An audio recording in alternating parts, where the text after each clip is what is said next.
things are better left unknown. And I'll never find you here, 'cause no one's ever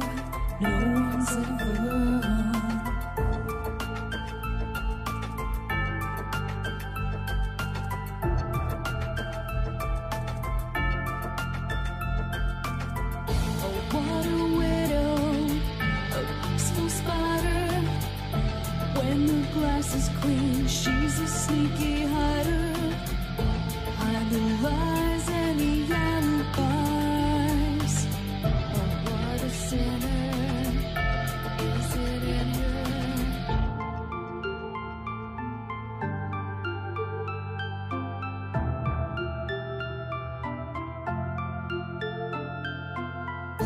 What's the truth in this riddle?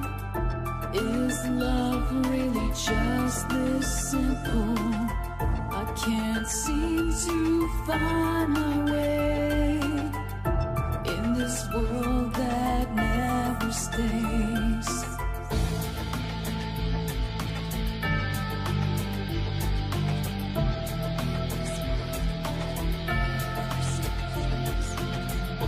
What a widow, a peaceful spider. When the glass is clean, she's a sneaky hider. Hide the lies and the alibis. What a sinner is it in her?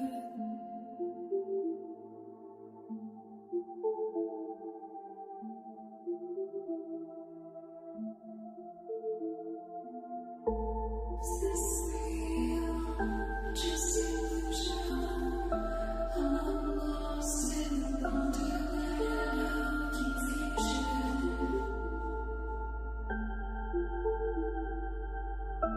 I'm lost in the wonderland of confusion. Is this real or just illusion? Manifestation or a dark delusion? Is this real or just illusion? I'm lost in a wonderland of confusion.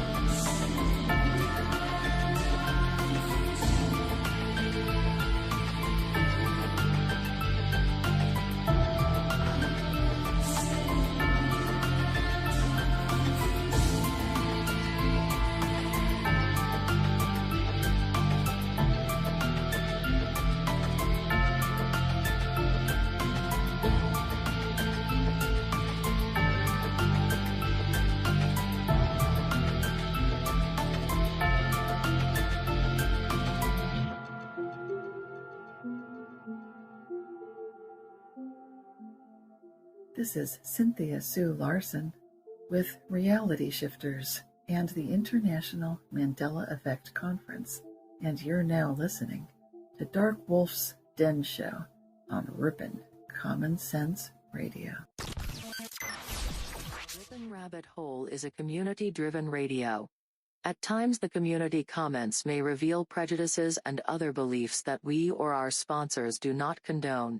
Views or opinions expressed by the community, callers, or guests are those of the individual speaking and do not represent the views or opinions of this site.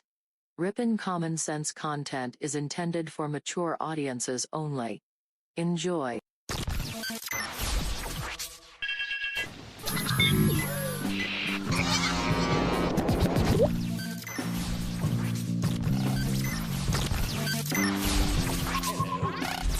Hello.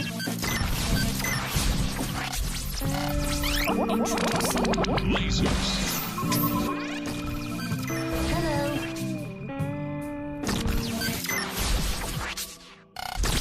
This station is now the ultimate power in the universe.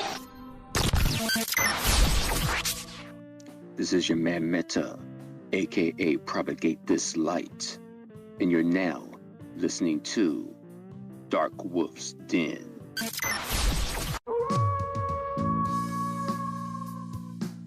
Are Are ghosts real? We had 1,000 hours of continuous communication with the spirit world. Does time travel actually exist? The laws of physics seem to be compatible with time machines. You know, sometimes I wonder about reincarnation. Don't you? A 4-year-old boy in Adelaide, Australia, has told his parents that he used to be Britain's Princess Diana. What would happen if the world found out that aliens were real? I didn't say disclosure would be easy, but what is the alternative? To establish a space force as the 6th branch of the armed forces. We have so many questions and yet so little time, so to have you here, the pleasure is all mine. Coming to you from a secret mountain cave, hidden deep within the Idaho wilderness. This is the Darkwolf's Den Show. Now, here is your host, Jerry Hicks.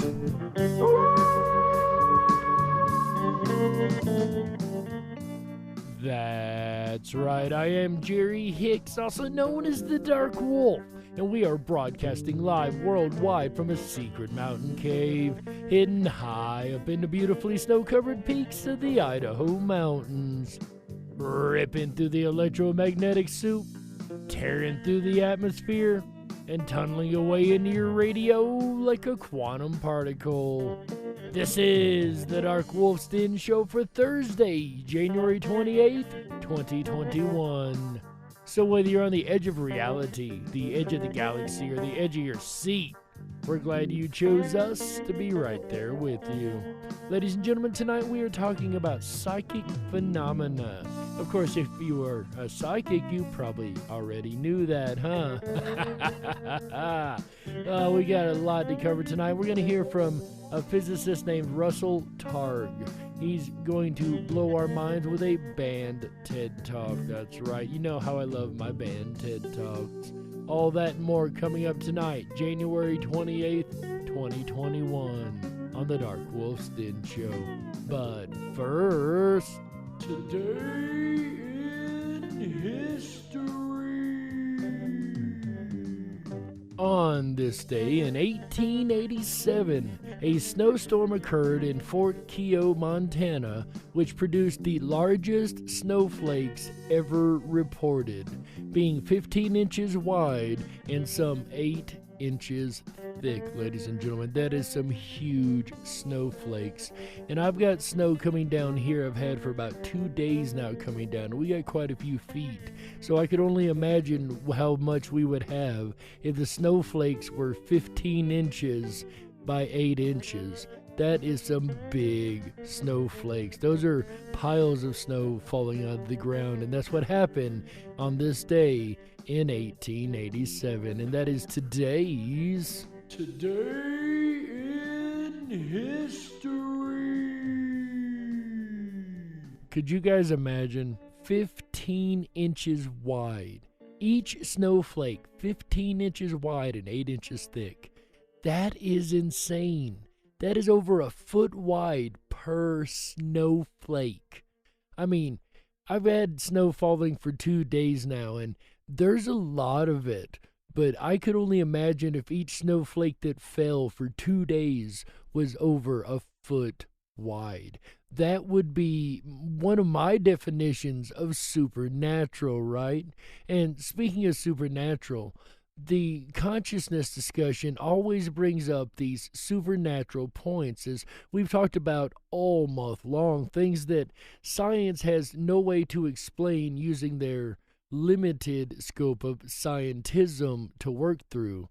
However, there is things like psychic abilities and remote viewing and just all the stuff we've talked about this month so far, of course, OBEs, NDEs, last night's discussion, just so much stuff about mind over matter and just these effects that science cannot explain. And tonight's speaker is going to speak on psychic phenomenon as a part of consciousness, right? As we've all heard of remote viewing, I'm sure, things like that. And this is going to kind of walk the line on the remote viewing. Our speaker tonight, Russell Targ, is an American physicist, parapsychologist, and author, best known for his work on remote viewing. He's also well known for his early work in lasers and laser applications. So this is a really smart guy who's looking into topics that would be considered fringe by even the best person that practices scientism. So without any further ado, ladies and gentlemen, Russell Targ. Well, I'm very happy to be here. My name is Russell Targ, and I'm a physicist. And it's my great pleasure to tell you about the remarkable work we did at Stanford Research Institute investigating psychic abilities. And we heard last night about the Pear Lab out of Princeton University, and I guess now it turns out that Stanford University has done its own research projects on the mysteries of consciousness. We did that for the CIA, Defense Intelligence Agency, NASA, and many, many other intelligence agencies, part of the U.S. government intelligence system.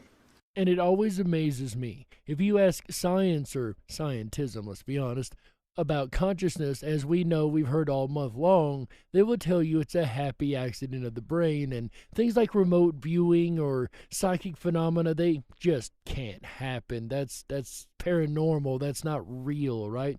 However, things like detectives who use psychics to help them solve cases. Things like the U.S. government who've used psychics to do remote viewing and many other projects seem to think that it is very real, opposed to the, quote, scientific explanations, end quote, given to the public. I got into all this as a childhood magician, standing on the stage in New York doing mental magic. And I had the experience from time to time of having a direct perception of something in the life stream of the person whose mind I was pretending to read, or whose fortune I was pretending to tell. So I was not a real psychic.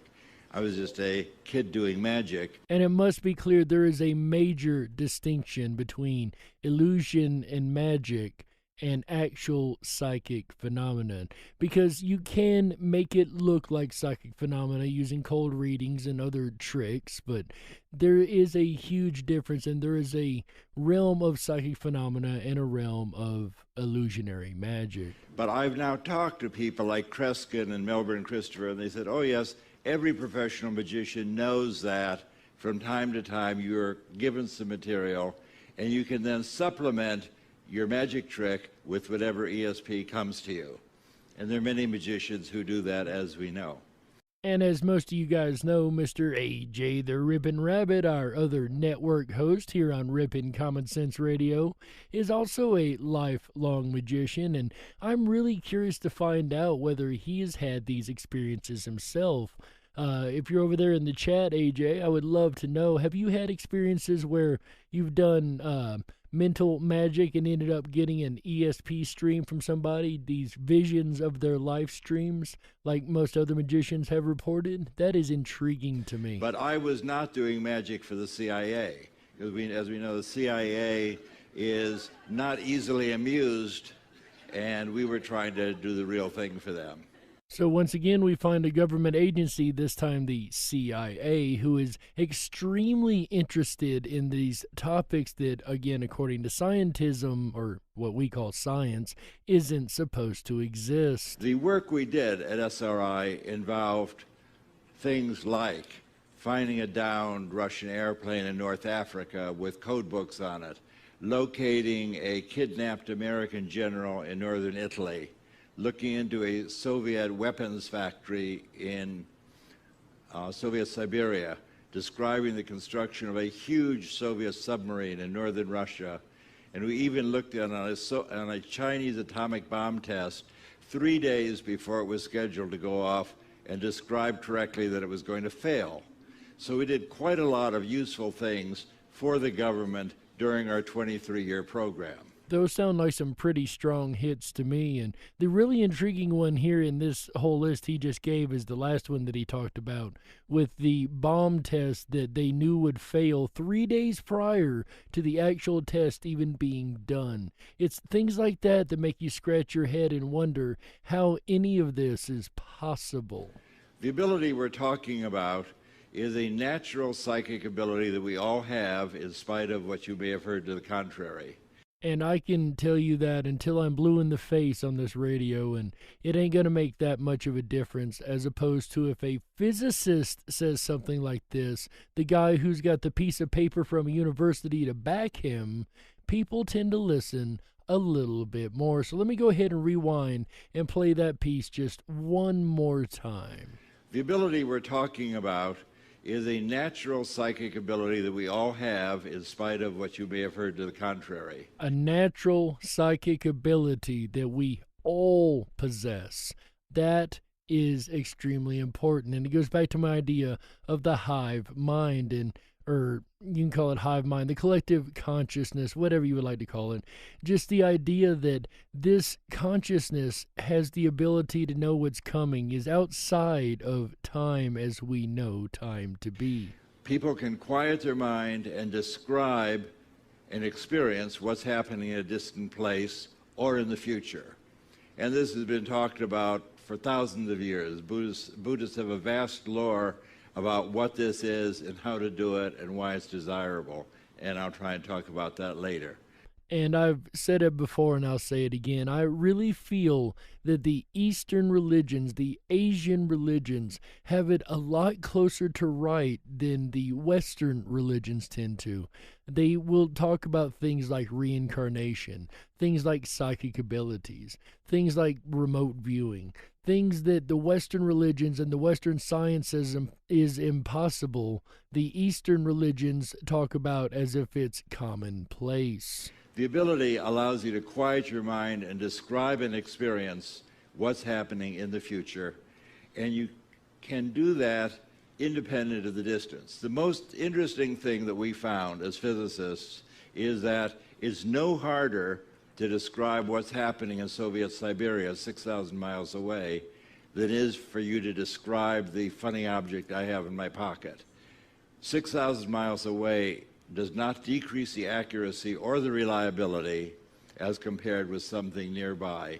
Looking into the distance is no harder than looking at a contemporaneous event, and that's why this is called a non-local perception. Non-local perception, and that is an interesting fact from the physicist there, that the distance makes no difference whatsoever. And if that sounds a little strange to you, think about quantum physics and entanglement. Two entangled particles could be as far as the opposite ends of the entire universe, and yet would still be able to communicate with each other. So this isn't as far-fetched as it sounds when you start looking into the underlying physics of reality, which is called, again, quantum physics. And it is interesting that information can be sought like this. And, you know, it doesn't matter if, like he said, it's in Soviet Siberia or 2 foot in front of you. The non-locality of it, of the perception, is going to make you be able to see regardless of the distance and be able to get details and information from this site. Not quantum mechanical particularly. It pertains to the fact that we live in a non-local space-time described as scientifically, most recently by Schrödinger in the 1920s, and then proved in the 1970s and 1980s. So the idea of non-local connections is not new age. This is accepted in the physical community. The hottest topic in modern physics is exploring non-locality. It was described originally by the Buddhists 2,000 years ago, but modern physics has finally caught up. Well, according to him, it's not so much quantum physics, even though I disagree. He even brought up Schrödinger. So, I mean, we can agree to disagree on that point. But it's interesting to me that physics is actually finally taking a look at this non-locality, that there are many serious researchers out there. And like I said, we know of Stanford and the Paralab at Princeton being 2 of them.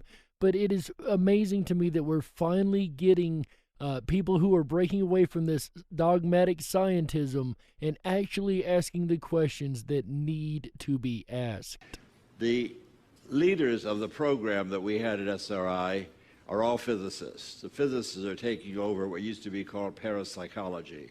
A move that, in my opinion, is severely overdue. Parapsychology is the only thing we had in the academic realm that was willing to speak on things that weren't exactly the most scientism accepted ideas. So to see physics taking a serious look and taking over the research, I gotta say, way overdue, but extremely welcomed. The three leaders of the program were myself and Hal Puthoff, who are both laser physicists, and Ed May, who is a nuclear physicist. And we were eager that our scientific friends would not think that we'd gone off the rails into ESP research, so we made sure that we published everything we did, all of our experiments, in the world's most prestigious journals where we would normally publish our science. So we published our work in the Proceedings of the Institute of Electrical Engineers, the American Association for the Advancement of Science, the American Institute of Physics, and Nature magazine. So this is not, I just want to emphasize that at the time we were doing this work, this was mainstream, written up in the New York Times, published in the premier journals in the world. Which means the work that they did was extremely reviewed by their peers. This wasn't just some crackpot scientist throwing out ideas. These are being published in real journals for peer review. And I want to give you an idea of where I was when this all began. In the 1960s, I was a hardcore laser guy. And here I'm standing in front of a 1,000-watt carbon dioxide laser at my most mavericky self. I'm trying to convince the government that I indeed had 1,000 watts coming out of this 1-meter package. And you see how we've got a little meter bar there. Government thought it's impossible because their lasers were 100 times bigger than mine. So I had 1,000 watts over something a meter long. They thought that is impossible. So it's like a reprise of what I was going to do 10 years later, trying to convince the government that some other impossible thing actually happened. So in this case, the idea is that I have a big fire brick. I'm going to drill a hole right through it and then hand the skeptical government scientists this big brick with a red-hot hole right drilled through it. And I'll ask them, do you want fries with that? And eventually they supported our program. They couldn't deny the fire brick with a hole. Today we would consider that kind of thing a paranormal object. There's no way to create a red-hot hole with a fire brick because it's not flammable. What I would not have given to be a fly on the wall when he handed that scientist a fire brick with a hole in the middle cut by a laser that the scientist had said couldn't exist to begin with. And then asked him, would you like fries with that? Oh, that would have been hilarious. Anytime you can see a government agent or government scientist put back in their place by something that they consider impossible is always a fun story, right? So that's what I had done. That was my career. I've been in laser. I was a laser pioneer. I was working with lasers many years before there were any lasers. So this was the outgrowth of my earliest studies in graduate school. And as we know, the laser is one of many objects thought to have come out of the wreckage of the 1947 incident at Roswell. So the question that led to my recent book, I wrote a book with a provocative subtitle, A Physicist's Proof of Psychic Abilities. And the idea is that proof is evidence so strong that you can't statistically or reasonably deny it. That's what we mean by proof. I gotta say, I really like that answer. Evidence so strong you cannot reasonably or statistically deny it. I think that's a great definition for proof right there. You can't prove scientific things in the laboratory the way you prove mathematical theorems. You prove things in the laboratory by piling up so much evidence that it's simply unreasonable to deny it. Which, as you guys know, that is the philosophy that I use on this show to find enough evidence to prove right or wrong what I am saying.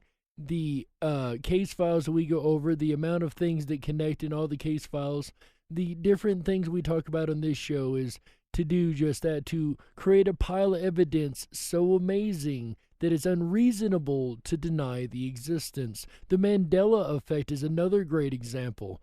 They all seem, or a lot of them seem like small, trivial changes, but how many grains of sand do you need to create a beach? How much evidence do you need before you've got enough proof. So here we are in our laboratory, 1973. There's Pat Price in the middle. Pat Price was one of our great, great psychics. He was police commissioner of Burbank and retired. He's playing here with an ESP teaching machine that was the basis of our first NASA program. My idea was, can you offer feedback and reinforcement and help people improve their psychic ability with a little random game where you have to guess which picture will be illuminated? The answer is yes, you can learn.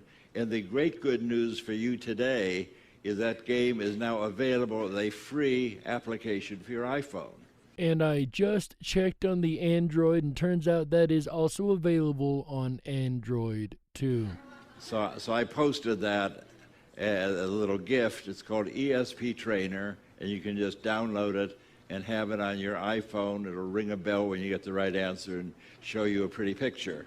So if you guys are interested in testing or training your ESP ability, do check that out. Also, the site I mentioned last night has a game a lot like that too, where you try to choose which one is, which ball is under the hand, type deal. Or which hand the ball is under. You know what I mean. It's called ThetaStream.app. That's TheTastream.app. ThetaStream.app. Also, that's got a good place to test your psychic and ESP abilities, as well as mind over matter abilities if you're interested. So there's two different applications that you can use to test those abilities. So that's Pat Price. Price was an extraordinary psychic. He lived in a psychic bubble. He was an inspiration for me as to what ESP looks like in an evolved person. We were once called by the Berkeley Police Department, where Patricia Hearst was kidnapped, and they said, "We're so desperate, can you help us with your ESP program?" It shows how desperate they were. And Pat Price and Hal Putoff and I drove to Berkeley, and Price said, "Let's see your mug book." He's a no-nonsense guy, had been in lots of police stations.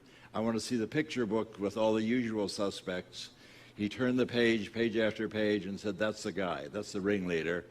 And he put his finger on Donald DeVries, who was indeed the ringleader. It was extraordinary. But they learned that only 2 weeks later. The police said, "Well, can you tell us something right now that'll help us?" And Price said, "Would you like to know where the kidnapped car is?" And they said, "You're kidding."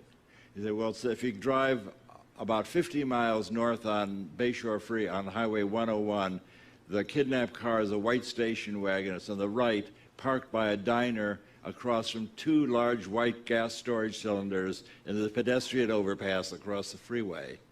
And one of the detectives said, "Well, I know where that is. That's on my way to my home in Vallejo." 20 minutes later, they had found the car, and there are still cartridges rolling around on the floor of the car. That's as close to magic as I've ever seen in my 20 years in the laboratory. And in my opinion, that is nothing shy of incredible. This is a psychic detective now.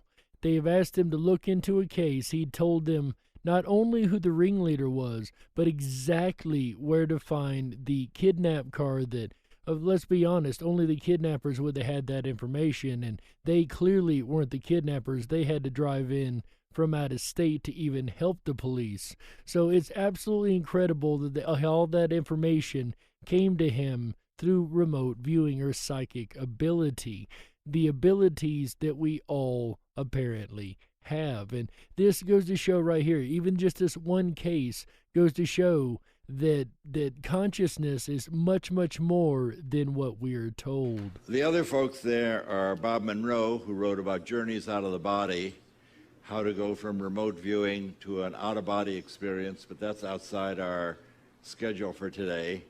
And I'm on the right 40 years ago, and what that shows is that if you live long enough, you get to do a lot of interesting things. And Bob Monroe might be a name that you guys recognize. He is the founder of the Monroe Institute that to this day will teach one how to do out-of-body experiences and travel in spirit. Very interesting man. Very interesting research that they have done over there. If you've heard of the Gateway document from the CIA, this is who it was based on was Bob Monroe's work.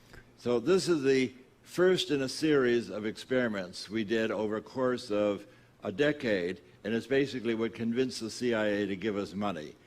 That is what we played is a kind of psychic hide-and-go-seek, and all the pictures I'm going to show you are like this, so I won't reiterate.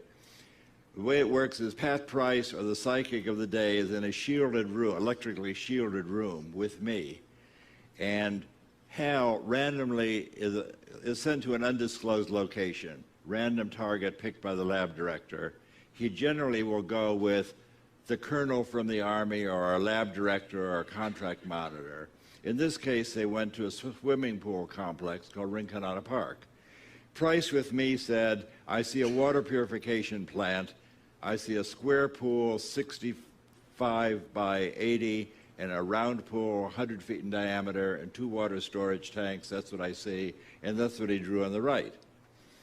Actually, they had gone to the swimming pool complex, and when we got there for feedback after the experiment, we saw the swimming pool is really 110 feet in diameter, and the rectangular pool is 75 by 100. So viewed from 5 miles away, he had the dimensions architecturally correct to 90%. Now, he had added in these 2 water tanks, which are on the right side of the picture, which are not at the location. And it's not a water purification plant, it's a swimming pool. However, and that's a story I would tell up to about 10 years ago, when the city of Palo Alto sent us a picture book showing what the city used to be like 75 and 100 years ago. 75 years, the psychic ones know what the answer is going to be already. 75 years ago, this was a water purification plant, and the tallest thing in the city of Palo Alto were the 2 water tanks I show at the top, and Price drew at the left. So what he apparently did is move his awareness 5 miles south on Middlefield Road and describe the park where the guys were hiding, and then moved his awareness 75 years back to describe the biggest thing in the city. Off my schedule, I got to tell you, he also described a National Security Agency code facility in Virginia. And he described that and was able to read the file folders. And people wanted to know, why did you pick this to read? And he said, well, the more in psychic space, the more you hide something, the brighter it shines. So let that be warning to anybody who's having an affair. The harder you try to hide something in psychic space, the brighter it glows. I love that. That is so amazing. Easy to find the secrets, right? And definitely watch out if you're having an affair. You will get busted by one of these psychics. Anyway, speaking of being busted, we are busted on time for the first half of the DarkWolf's Den Show, ladies and gentlemen.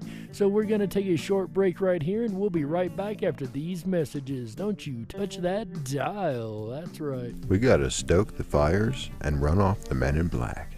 Don't touch that dial. We'll be right back.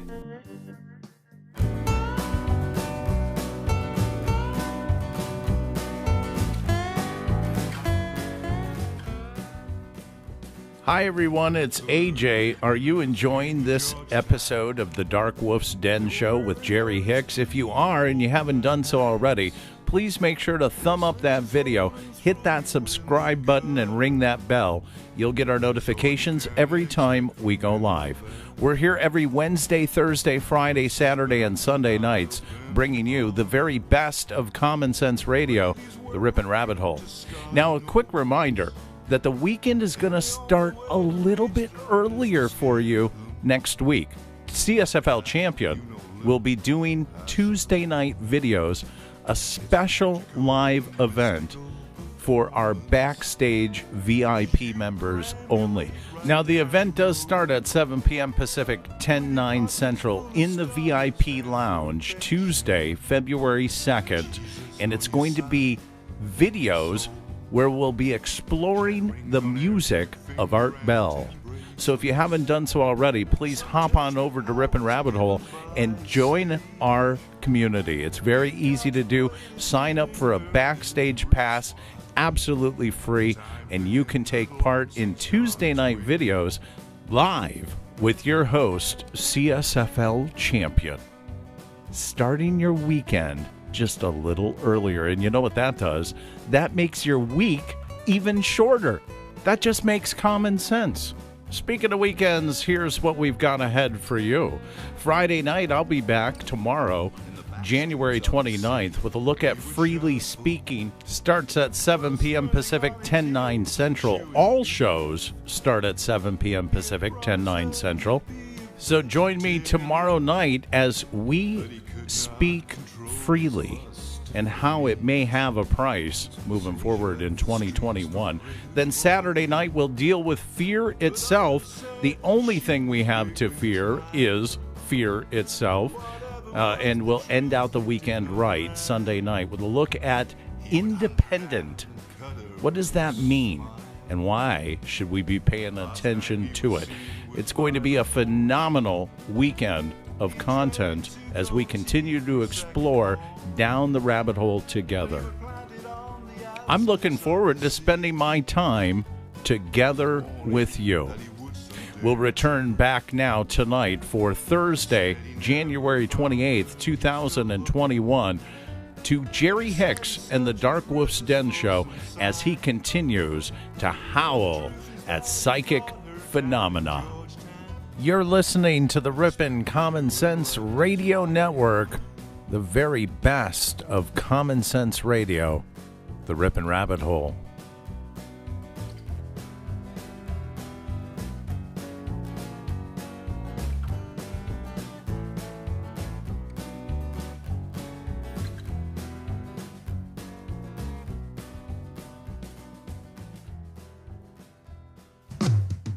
If you were meant to be controlled, you would have come with a remote, but you didn't. And that's why you listen to the DarkWolf's Den Show. Now, here is your host, Jerry Hicks. That's right, I am Jerry Hicks, also known as the Dark Wolf, and welcome back to the second half of the DarkWolf's Den Show. Whether you're on the edge of reality, the edge of the galaxy, or the edge of your seat, we're glad you chose us to be right there with you. Ladies and gentlemen, tonight we are talking about psychic abilities, ESP, remote viewing, the whole 9 yards, right? And how it relates to science itself. And there are many psychic detectives and things like that, and we've discussed a little bit of that in the first half, as well as the government's involvement in psychic detectives and psychic work. And we've been hearing tonight from a guy named Russell Targ, who is a physicist and parapsychologist who worked under the CIA in their programs. But before we go any further, speaking of programs, as you guys know, I am the founder of the International Mandela Effect Conference, and they are going to be starting a special program. I want to say they're going to do it monthly. That may change as time goes on, but it's called the IMEC Open Tables. That is IMEC, International Mandela Effect Conference, Open Tables. This is going to be a live show they're going to be doing, myself included, and you can catch our first episode on the International Mandela Effect Conference channel on February 3rd, ladies and gentlemen. So do make sure you check that out. I will be once again a part of the panel over there, so I would love to see you guys along. And with that said, let us get back to tonight's topic. Ladies and gentlemen, I present to you the physicist and parapsychologist Russell Targ. Demonstration of ability test that we had from the CIA. John McMahon, who's head of the CIA, said to us, "You guys are wasting your time looking at swimming pools and churches. We have targets that would be of national security help. Can you describe a target, and I'll send you the coordinates?"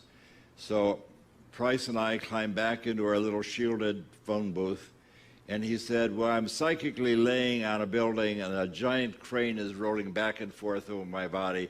There's a huge crane. It has 8 wheels, 4 on either side of the building, and in this building, they're constructing a 60-foot steel sphere, and they're welding it together." That all turned out to be entirely true.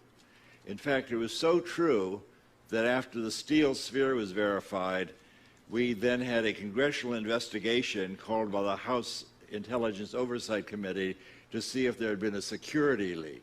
This in the spirit of no good deed goes unpunished. But the Congress eventually said what we're doing is okay. We were supported by CIA and Defense Intelligence Agency and told to press on, and we pressed on for another 15 years. Honestly, I think that's kind of funny. The House Intelligence Oversight Committee was so worried that they had seen this using psychic abilities that they wanted to ensure there wasn't a leak of information, which I gotta say is a smart move because that verifies exactly what the case we're talking about here is. If they verified there's no leak of information, which they did, and then said go ahead and continue your psychic work, which they did, then there's got to be a good bit of relevance to it, regardless, like Russell said at the beginning, of what you've been told. Another experiment that I'll show you because it's of particular interest to me is that Hal Puthoff then went to travel. I was the interviewer through all of these. My vision's very poor, as you probably caught on, so I don't drive.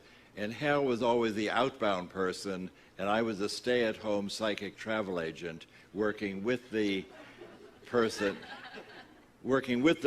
trying to elicit a description of the distant place. So this time, Hal was on a business and pleasure trip to Colombia, South America, and each day, Price sitting with me would describe, I see a church, I see a volcano, there's a harbor, there's a market, and on day 5 he didn't show up.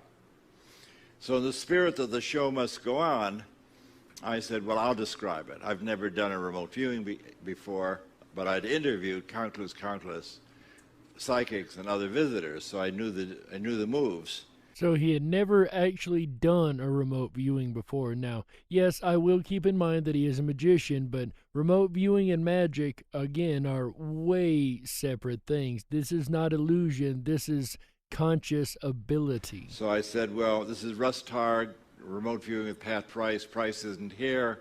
When I close my eyes, I see something that looks like an airport on an island.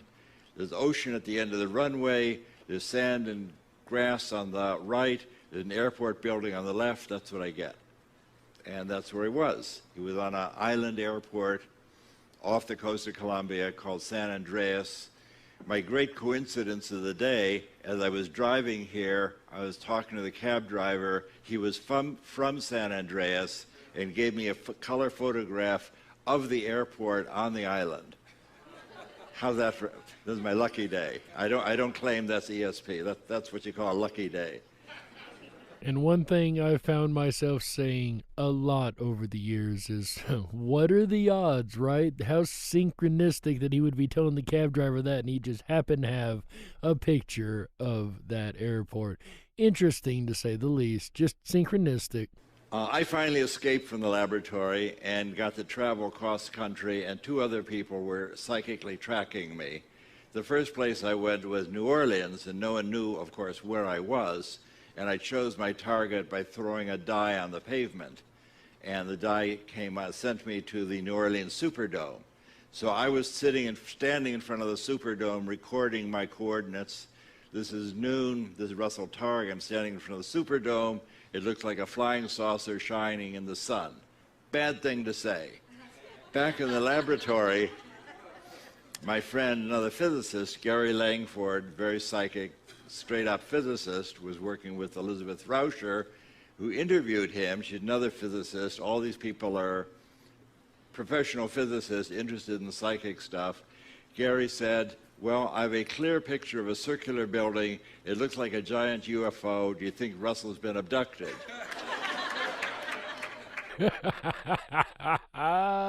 That's a heck of a conclusion.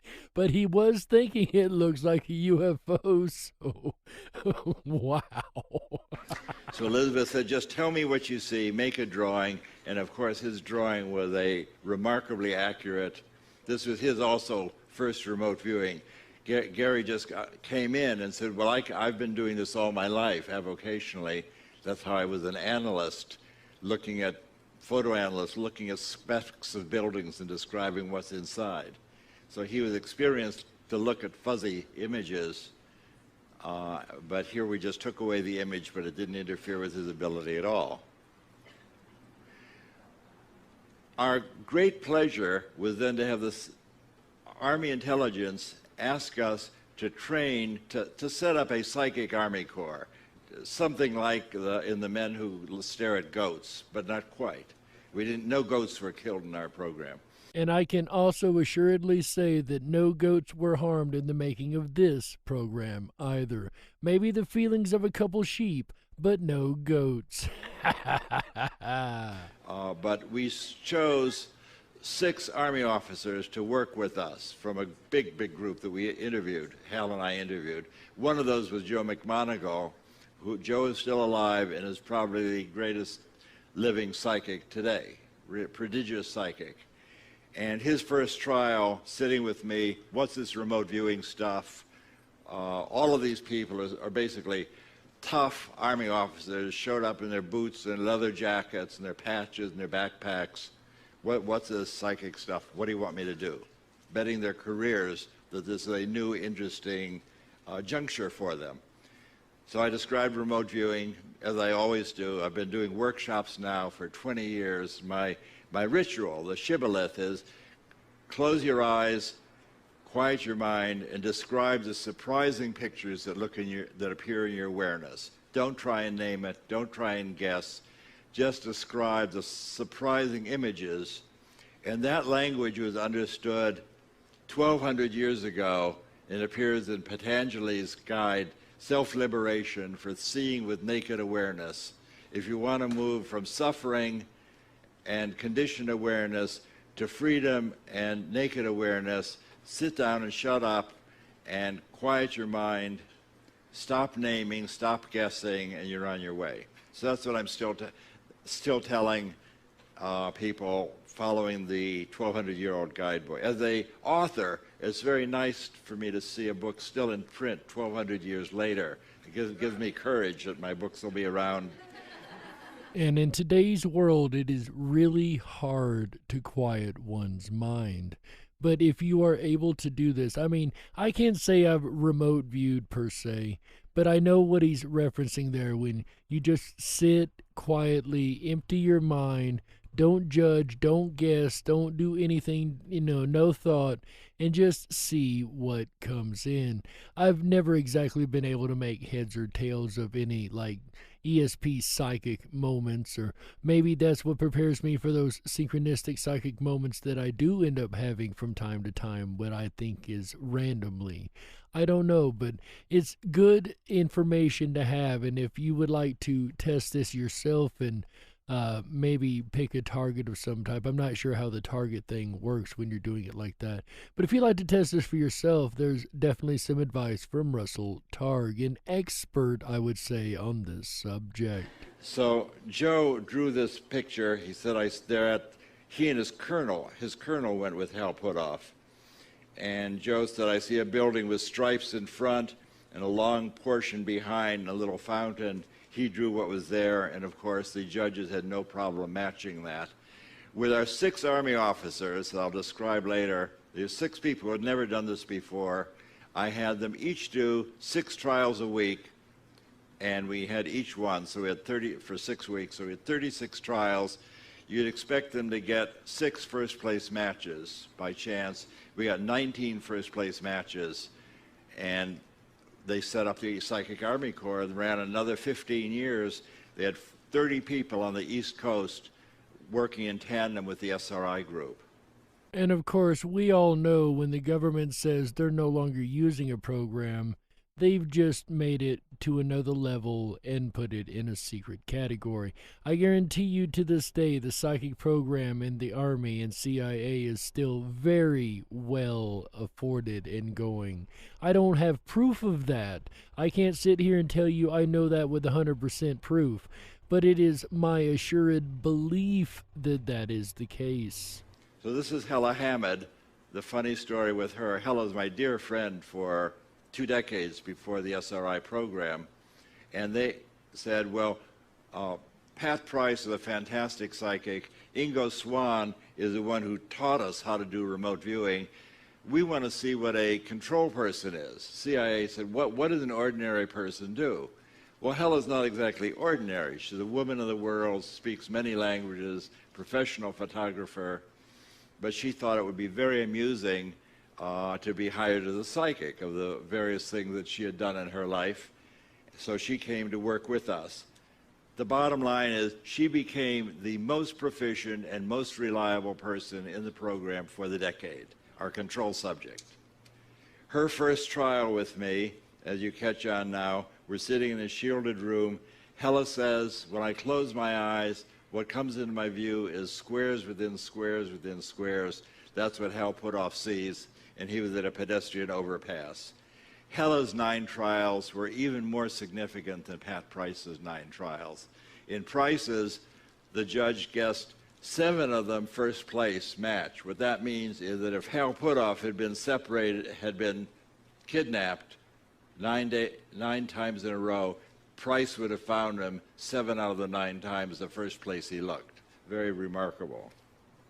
So here's Hella Hammond and Ingo Swan. Ingo taught us all how to do remote viewing. The way it worked is that Ingo taught Hal and me how to do remote viewing. Hal and I taught the 6 Army officers. The Army officers taught the world. So if you look at Google right now, we're still up on Google, and search for remote viewing, you'll find more than 2 million pages dealing with remote viewing, operational things to do with remote viewing. 2 million pages is quite a lot of pages for something that many people don't think exists. And we find this going on also a lot in today's world. The mainstream media will tell you that something is or is not real or does not exist, when ignoring the actual evidence to the contrary. They just expect you're going to believe what they tell you. And that's been, sadly, the outlook on a lot of this stuff for a long time. Scientism being nonetheless any different. But always trust what you know. Don't let anybody gaslight you into believing what you know is incorrect, especially when you've seen the proof and you have the evidence and you know what you know. Never let anyone gaslight you into thinking that you are wrong. Stand on what you know and what you believe. And in this case, you've got over 2 million pages, as Mr. Targ said, of information on remote viewing and psychic ability, which is quite a bit for something that, once again, as Mr. Targ said, supposedly doesn't exist and isn't real. However, if you've been listening this whole month, then this would be yet but a walk in the park compared to some of the stuff that we've covered. So at the end of the decade, reason for showing this is people get better in remote viewing. There's no decline effect. So at the end of the decade, we're still doing experiments with Hela, who is a kind of technophobe. She can change the batteries in her light meter, but she's a non-technical person. She finds physicists very amusing in their unworldly ways. But in this experiment, we gave her the coordinates for this in binary form. Someone was concerned that maybe she had memorized the globe. So we gave her the coordinates 1001110 west, 11 something north. She said, well, that's a pretty pattern. What comes to mind is a belly button shaped energy expander. This is your photographer, your artist, belly button. The target is the Berkeley Bevatron, which is indeed an energy expander. And she drew this middle drawing with the 4 beam tubes coming out of it, going to a target building, and the belly button shape is the Bevatron. And the picture from the laboratory is shown on the left. Now, I'd been looking at this picture for a decade, and it occurred to me as I'm writing my current book that my opinion, see, everything I told you up to now is true. My opinion on this picture is that she wasn't actually looking at the site, which is a big mass of concrete and steel, but she was looking 10 minutes ahead at her feedback picture, because her drawing is anomalously accurate to the picture that we showed her at a later time. So she was really cheating here. She wasn't looking at the Berkeley Bevatron. Instead, she just looked ahead a few minutes to see what we were going to show her for feedback. You know it's dangerous when the psychic or remote viewer is using magic tricks to do along with remote viewing, right? She remote viewed, but she didn't remote view the target per se. She remote viewed the answer. Yeah, that's like taking a test and remote viewing the answers at the end of the test. That's pretty slick way to do it. Cheat, but really slick. It still involves using the remote viewing. She still had to use it to get to the picture later, but it's still astonishing just the same that she was able to do a mix of traditional magic along with true mental conscious ESP ability. And in that process, she said, this is such a complicated thing. I can't grasp it. I want to make it out of clay. So this is her clay model of the Bevatron with the hole in it with a circular particle beam, 4 beam tubes in the target building, 50 miles to the north. She absolutely had never seen a Bevatron before. And of course, the people interviewing her had no idea what the target was. So how do we evaluate these things? The effect size is a measure of the power of the experiment you're doing, not necessarily the statistical significance. You can inflate your statistics by doing millions and millions of trials. The effect size takes out the fact that you've done millions of trials and says, how powerful is this experiment? So the idea of proof is that when the government was doing tests, the NIH was doing tests to see if aspirin helped men avoid heart attacks. They did this experiment, and eventually the thing had such a large effect size, they stopped the experiment because they didn't want to deprive the poor controls of the benefit of the aspirin. Got it? The effect size was so high, they stopped the experiment. The effect size got all the way up to 0.06. And here's the NIH report where the effect size is 0.06 standard deviations. All of our experiments exceed that by a factor of 10. So if the NIH thinks that this is my little argument for proof. If the NIH thinks that they have proven that all of you should be taking aspirin and the experiment is so strong you got to stop it and give aspirin to the poor controls, that's what they mean by proof. Stop the experiment as proven. Our effect size is 10 times what they had. So in our experiments we did with Pat Price, were significant at odds of almost 1 in a million, more than 1 in 100,000. His effect size was more than 10 times the NIH. So this by itself is an experiment more than 1 in 100,000. In Hella Hammond's experiments, it was even more significant than Pat Price's experiments, even though she was a control subject. The Army people, which is sort of my pride and joy, in that we just brought in 6 guys, taught them to do remote viewing, and they did astonishingly well. Effect size, again, 10 times the aspirin experiment. And it was working with the Army people that led me on a career of doing workshopping for the past decade, traveling around, just teaching people to do remote viewing. On Google, you will find many, many people teaching you to do remote viewing. They all can teach you to do remote viewing. Remote viewing is easy to do. I have a chapter in my book where it describes if you work with a friend, you can quickly both become psychic. Remote viewing is a natural ability. You don't have to eat porridge at the feet of your guru or pay anybody thousands of dollars.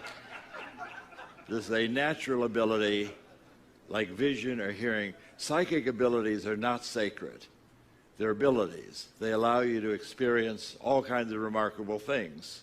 And I'll talk about that in a moment. And I love how nonchalantly he just states, these are natural abilities. We all have them. This is an ability given to us by consciousness.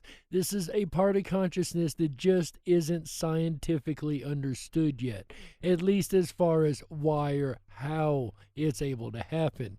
But if you're looking for proof that it actually does happen, I think Mr. Targ has more than went above and beyond with his experiments showing proof, especially if proof is based on that aspirin experiment, then their experiments are undoubtedly, unquestionably, statistically correct, to the point that to deny them would be undoubtedly unreasonable. But here are all these guys, highly psychic.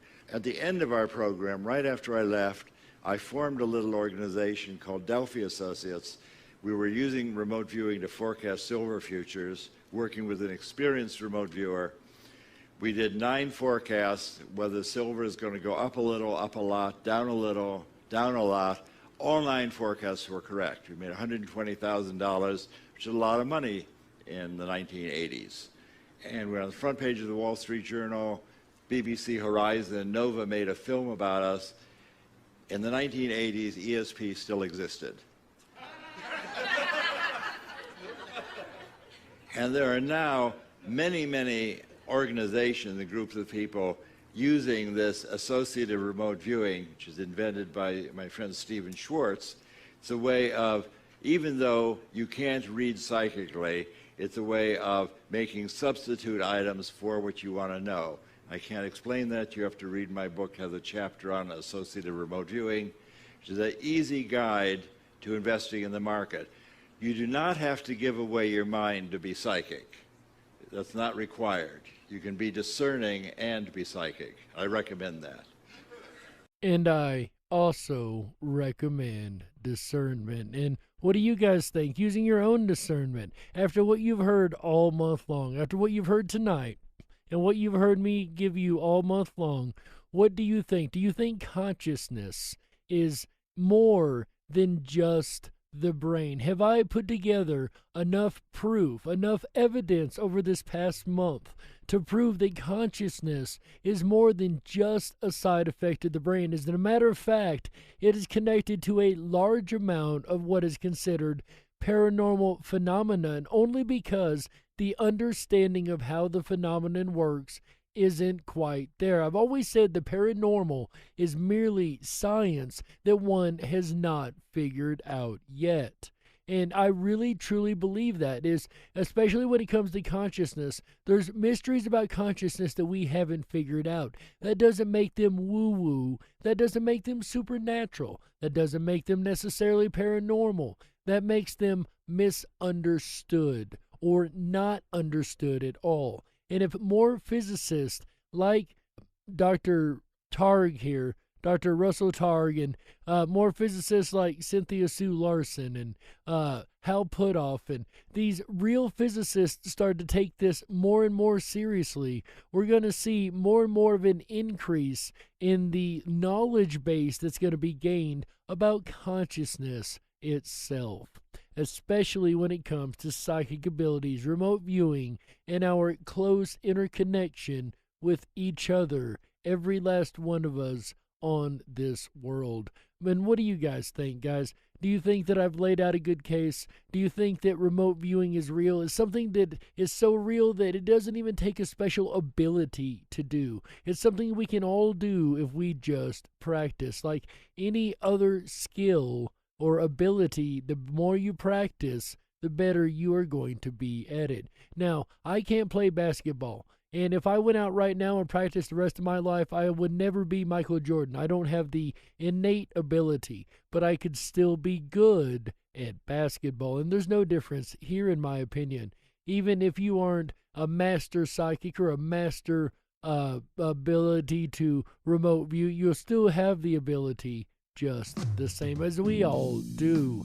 And I think I have done my best to prove this again through the entire month of conscious talk and discussion, that consciousness is much, much more than what we give it credit for. Ladies and gentlemen, in the end, all you got to do is apply a little common sense, and you be the judge.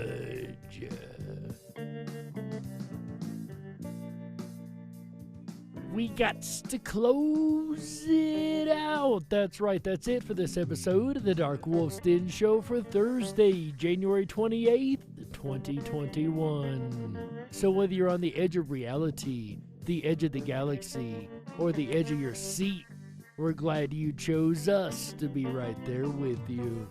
The den may be closing, ladies and gentlemen, but don't you worry, the weekend fun is only just begun. That's right. Make sure you come back tomorrow, Friday, January 29th, 2021. And join the other Animal Radio here on Rippin' Common Sense Radio, Mr. AJ the Rippin' Rabbit. That's right. He'll be back with a Rippin' Rabbit Hole live show.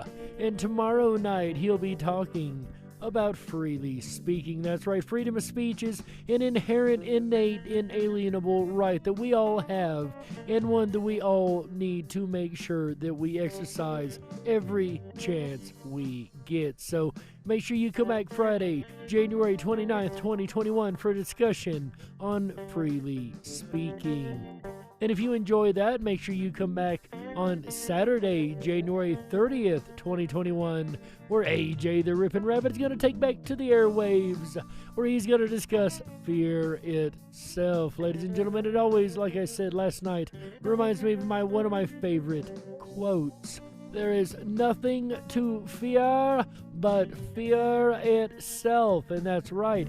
And the only fears we have are the fears we create. And to face them head on is the best way to get over them.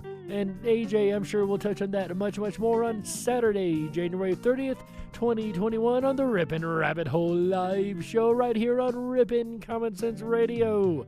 And all shows here on the Rippin' Common Sense Radio start at 7 p.m. Pacific, 9 Central. That's right. Then on Sunday, January 31st, 7 p.m. Pacific, 9 Central, AJ the Rippin' Rabbit will be back one more time to close out our extended 5-day weekend here on Rippin' Common Sense Radio.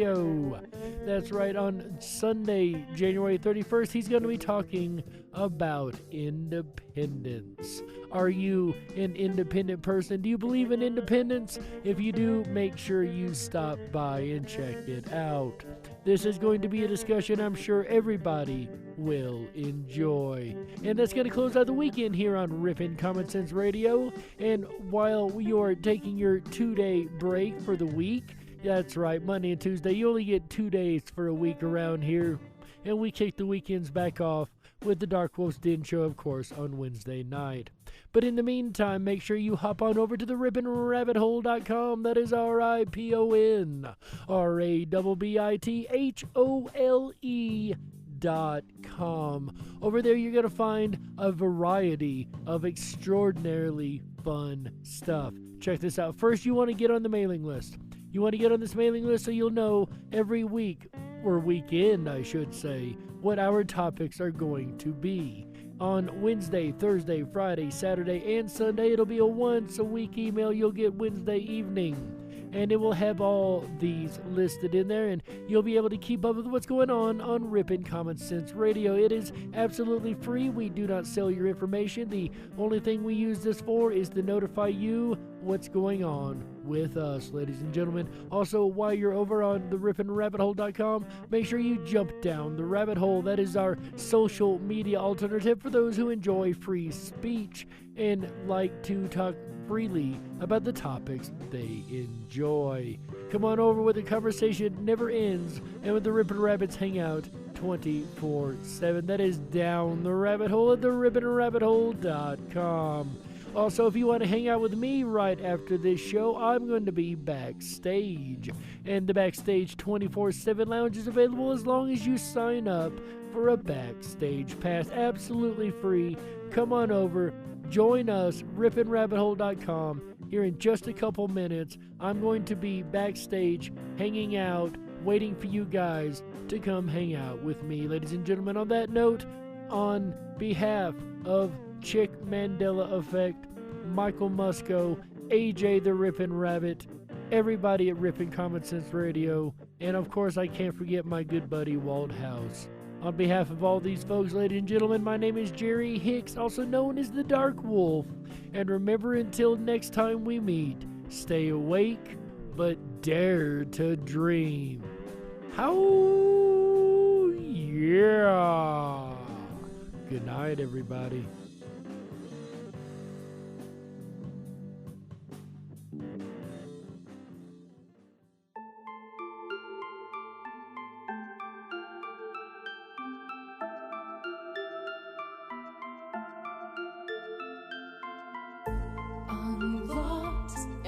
into the dark. Some things are better left unknown. And I'll never find you here, 'cause no one's ever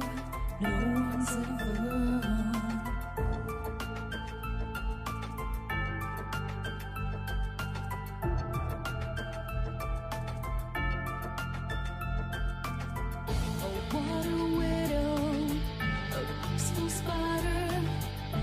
When the glass is clean, she's a sneaky hider. Hide the lies and the alibis. Oh, what a sinner. Is it in her?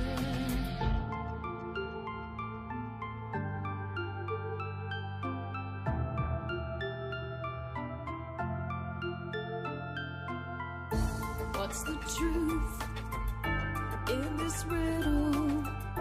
Is love really just this simple? I can't seem to find my way in this world that never stays.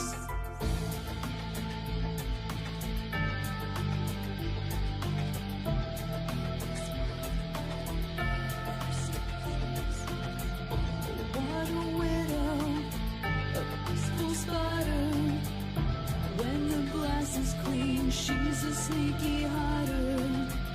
Hide the lies and the alibis. What a sinner. Is it in her?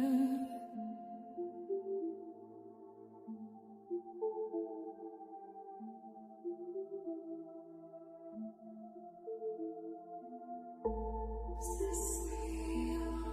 Just illusion? I'm lost in the wonderland of confusion.